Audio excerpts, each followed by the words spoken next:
Hello, I'm Steve, and I will talk a little bit more on the impacts of colonization on indigenous ceremonial practices.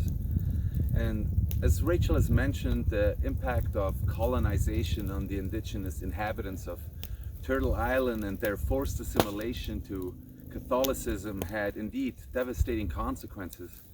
Not only were indigenous people removed from their ancestral lands that we see around us here, and their children ripped from them and brought to residential schools, but they also were unwillingly disconnected from the deep and rich spiritual culture and practices that connected them to the land and centered them on a relationship with the Creator and all beings of life, often referred to in ceremonies as all my relations.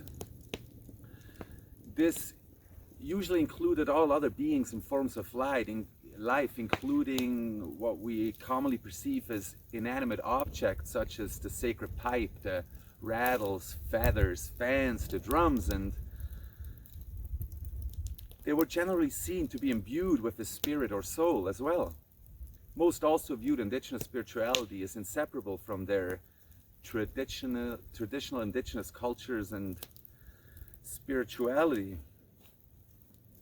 and identity, consequently.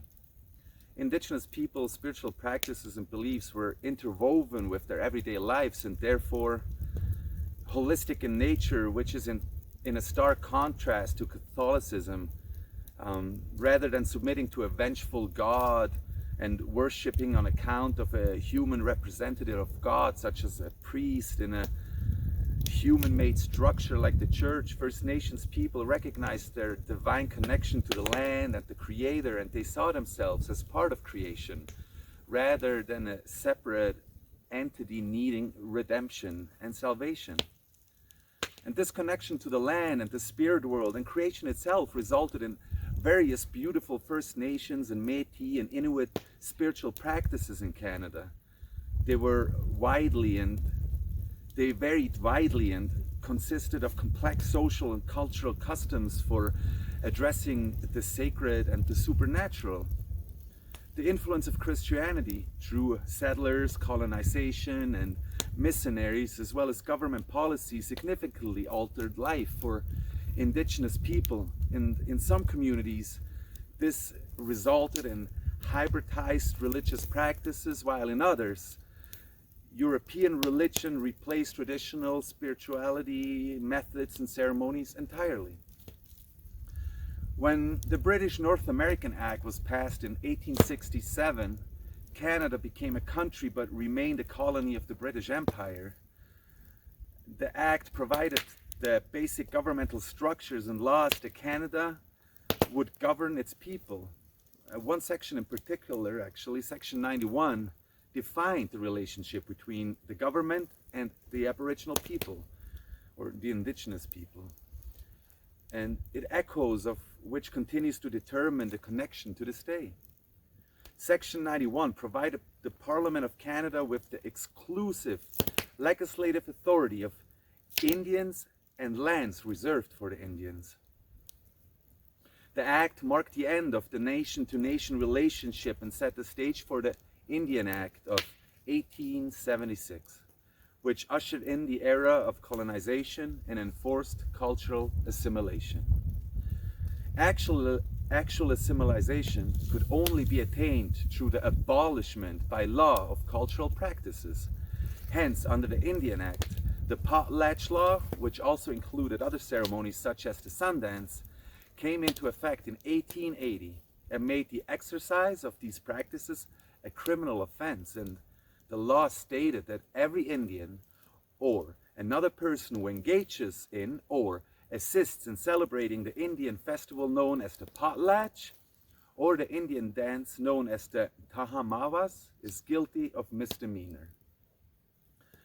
And you can only imagine, but as a result, ceremonies such as the potlatch, Sundance, sweat lodge, shake tents, and many more, they went underground or altogether disappeared. And this resulted in a significant loss of knowledge, traditional values, and ultimately the identity of the First Nations people. Today, some of the elders who went to residential schools will not speak about spirituality or their traditional practices, because it was instilled into them that practicing their traditional ways was the work of the devil and inherently evil. And if they do so in secret, or they're not identifying as having any religious or spiritual significance.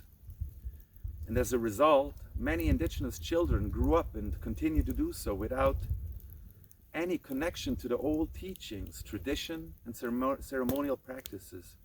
And just on a personal note, like at Sundance, we have a ceremony that's part of the Sundance, and it's called the Children's Dance. And during that time, only the children are allowed to dance in the arbor, and the children doctor people, and all the adults have to stand still and just observe and give gratitude. And we do this exactly for this reason, because a lot of time children were not part of the ceremonies when they went on the ground, because the adults were fearing of the children speaking to the Indian agent, because we all know children are so honest and open and they just want to share. So children were robbed of so much due to this act. And it was not until 1951 that the ban on ceremonies ended and traditional ceremonies started to be practiced again. Over time, there undoubtedly has been a revival of those ceremonies, and many indigenous people attend them again in hopes of finding healing from the impacts of colonization.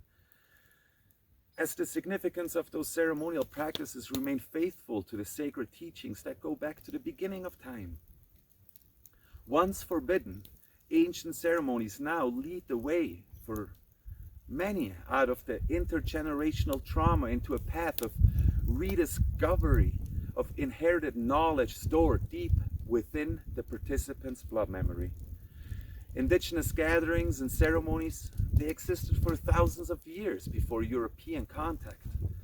And understanding the history of injustice that indigenous people have survived and endured makes the fact that ceremonies still exist and that indigenous people still practice their tradition an act of resistance and resilience. And it gives hope for the future generations born into the many diverse indigenous cultures all across Turtle Island.